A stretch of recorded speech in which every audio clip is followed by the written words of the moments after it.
ल आज फर्सीको मुन्टा टिप्ने कार्यक्रम छ। टक्क खेतमा पस्यो। अब फर्सीका मुन्टा यस्तरी यहाँबाट यस्तरी टिपिन्छ हैन। फर्सीका मुन्टा मैले आफ्नै खेतमा पस्दैछु। यहाँ पुगेन भने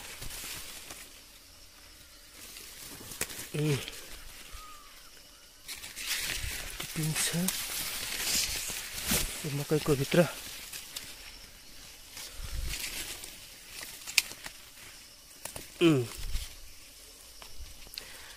ल यो भेन्डी पनि यही रहेछ। फर्सीको मुन्टाहरू। ल मकै भित्र हरियो सब्जी। ल ओहो मकैले पास्दो रहेछ है। मुन्टा त खासै रहेनछन् यसमा त। जे होस्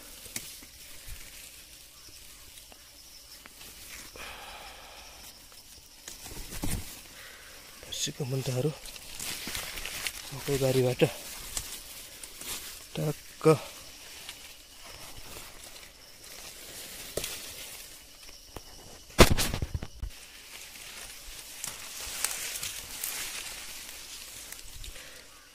यो मुन्टा यस्तरी यहाँबाट टिपी पनि कमलो हुन्छ। यो ल यति लामो टिपे पनि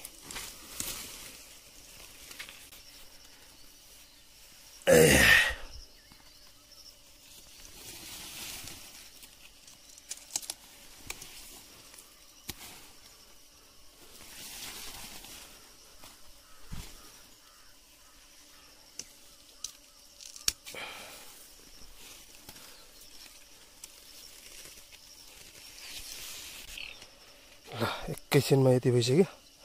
अझ यति भयो भने त आजलाई पुगिहाल्छ। अब यो एक मुठी यहाँ राखिन्छ। अब फेरि अर्को लट टिप्नको लागि अर्को खेतमा जानु पर्यो। ल यहाँ त फर्सी पनि फल्न भ्याएको रहेछ। ल तिलो फर्सी भएछ। तर फलेर खान चाहिँ पाइँदैन। यो चाहिँ कुहिहाल्छ। यसको खानी भनेको मुन्टा मात्रै नै हो रहेछ। अर्को घन्टा फेरि यता पनि लागेको रहेछ। यसलाई नछु मैले।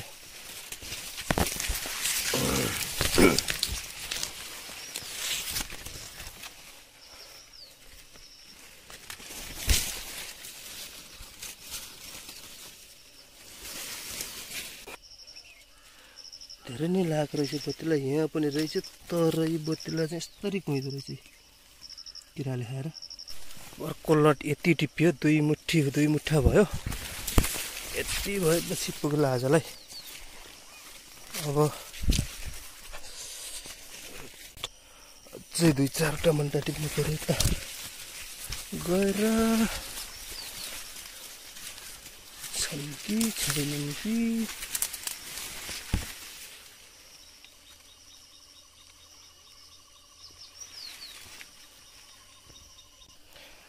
ल यति मुन्टा बनाइयो।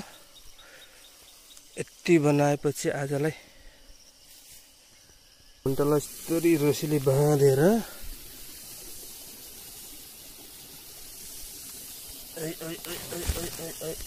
यस्तरी बाँधेर अब लगाएपछि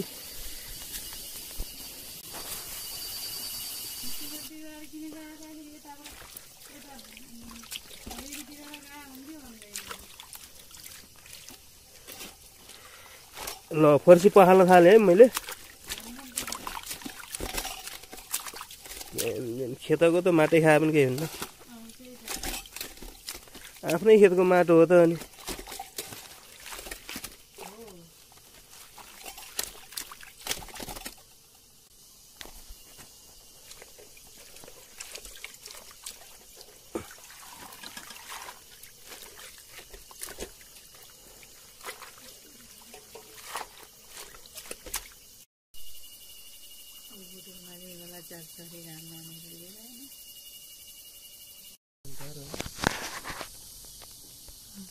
आज मैले बनाउँछु ल यो मुन्टाको सब्जी।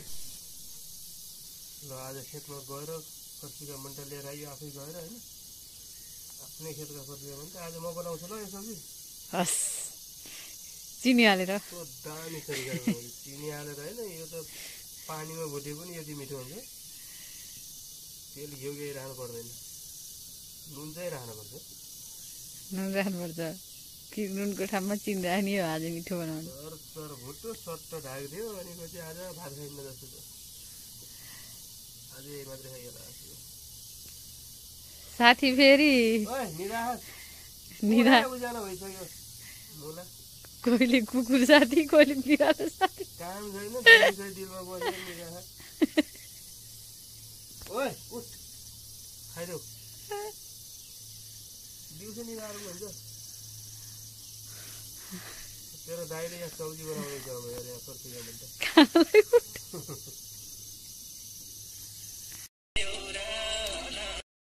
ल अब यो फर्सी बनाएर भए यो फर्सी र यो आलु च्याम्म यो कराईमा भुटेपछि यति मिठो हुन्छ। अब यहाँ आगोमा पकाएर जिरा फुराइन्छ। यसमा हल्का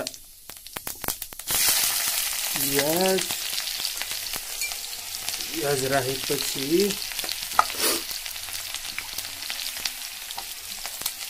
यसमा हल्का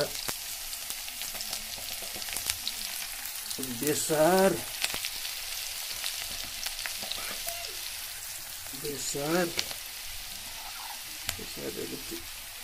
आलु भुटिन्छ पहिला चरा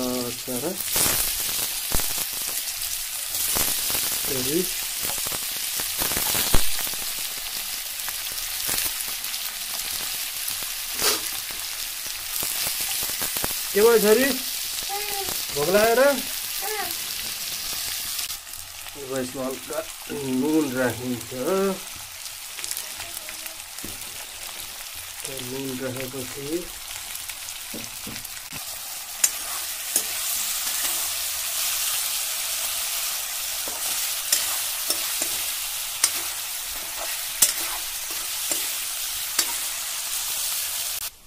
यो इन्डक्सनमा पकाउनुभन्दा आगोमै पकाउनु मन लाग्यो मलाई आज।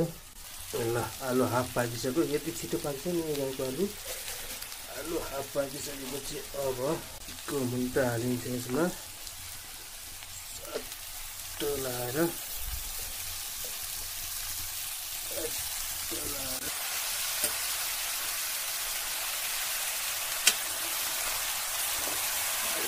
मुन्टा मात्रै खाइन्छ, पर्सी मात्रै पकाइ भएन।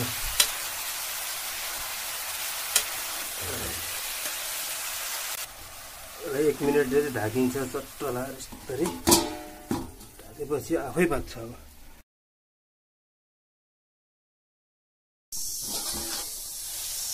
वाउ मिठो होला जस्तो छ त।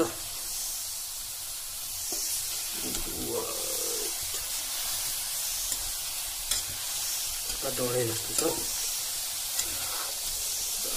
अब सट्टरको निकालेर खाइन्छ यहाँ पहिलो कुरो। यो सब्जी खाएपछि